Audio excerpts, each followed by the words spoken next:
The Georgia Bulldogs and the Oklahoma Sooners will get things going for the college football playoffs with a 5:30 p.m. Eastern Time kickoff at the Rose Bowl in Pasadena, California for the first semifinal game on January 1st. Georgia is the SEC champ by virtue of beating Auburn, and the Oklahoma Sooners are the Big 12 champ by virtue of winning the first conference championship game over TCU. Both have long trips out west, and all the fanfare that usually goes along with the Rose Bowl is usually experienced by Big Ten and Pac-12 teams. That makes this year extremely different. From a betting standpoint, Oklahoma opened a -1 favorite, but the line is flipped to Georgia -2 based on early action.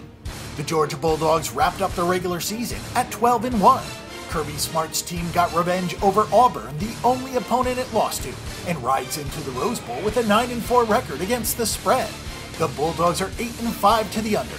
This fascinating game is quite a contrast of styles. Georgia ran the ball 591 times against 244 pass attempts. Nick Chubb and Sony Mitchell were the standout stars of a ground game that averaged 5.8 yards per carry. Chubb blew right by the 1,000-yard mark with 1,175 yards and 6.2 yards per carry. Mitchell had 7.2 yards per pop on 948 carries. For good measure, backups DeAndre Swift had 8.2 yards per carry, and Elijah Holyfield had 5.9 yards per carry. Georgia scored 57 offensive touchdowns, and 36 came from the rushing attack. Jake Fromm did what he needed to do. After replacing Jacob Eason, Fromm posted a 63% completion rate with a 21-5 touchdown interception ratio. With the help of the running game, the Bulldogs were able to rack up 14.7 yards per catch against defenses that were a little too focused on the run. As prolific as Oklahoma's offense was in the regular season, Georgia was 13th in yards per play with 6.75.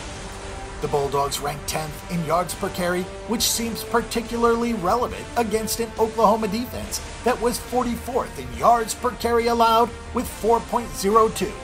To say that the Georgia defense has not been tested by an offense like this would be a huge understatement. The Bulldogs avoided Alabama and Ole Miss in conference play. The only offense close to Oklahoma was Auburn's, and that was a group that was tied for 26th in yards per play with 6.3. Georgia allowed 488 yards and 40 points the first time those two teams met. In the second meeting, Auburn only had 259 yards. Georgia went from allowing 5.2 yards per carry to 3.7 yards per carry.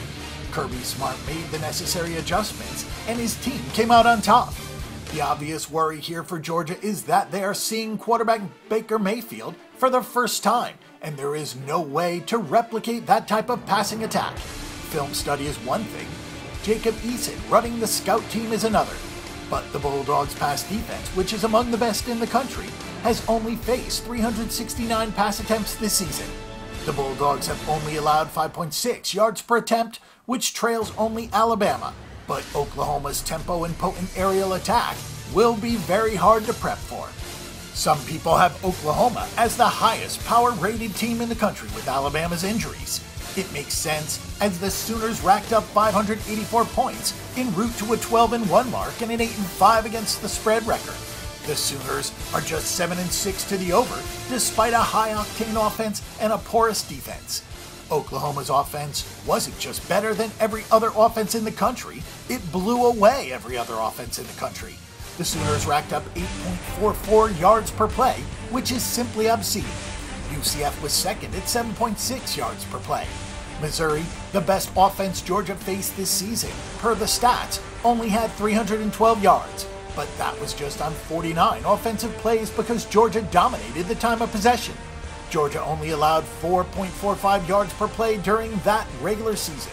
Oklahoma had no problems moving the ball on the Ohio State defense, which got a lot better as the season went along, but was not a well-polished unit, especially in the secondary for their first meeting.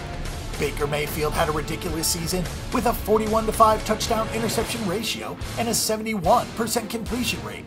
The runaway Heisman Trophy winner also added 310 rushing yards and 5 touchdowns, so he is mobile enough to get away from the rush.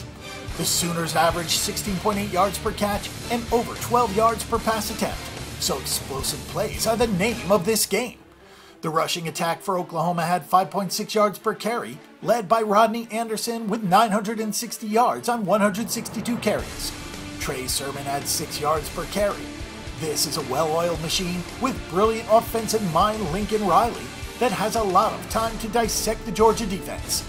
The worst unit in this game is the Oklahoma defense. The Sooners defense has allowed 5.66 yards per play this season, which ranks 68th in the country. Oklahoma barely allowed more than 4 yards per carry, but the Big 12 is more about passing than running. Georgia's advantages in the trenches on both sides of the ball could wind up being the deciding factors in this game because Oklahoma just isn't as good at the point of attack. Oklahoma was tied for 82nd place in yards per pass attempt allowed, so the play-action passing game is something that defensive coordinator Mike Stoops is going to have to plan for. The Sooners could get their linebackers and safeties caught looking towards the backfield, like so many have this season. Georgia, as mentioned above, still averaged nearly 15 yards per reception. While the red flags and concerning signs are there, Oklahoma faces good offenses on a regular basis. Georgia really has not, as the SEC has dropped off, specifically at the quarterback position in recent years. We wonder if that will be the deciding factor in this game.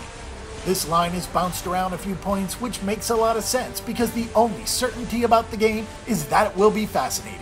These are two outstanding teams, and the committee got it right with the Final Four, especially when you consider the betting odds we've seen so far. Georgia has the athleticism and the speed to play right with Oklahoma on both sides of the ball, which is something that the Sooners have not really experienced. You have an offensive-minded guy in Lincoln Riley versus a defensive-minded guy in Kirby Smart. As a general rule, even in today's college football landscape, we lean towards the defensive guy. Our prediction is for the Georgia Bulldogs at -2. This is also definitely one of those games to look for live betting spots, as it could be a very back and forth affair that allows you to trade money lines at plus money. For our pick and prediction on this game and every other game this week, and a wealth of free stats and information, check out bangthebook.com.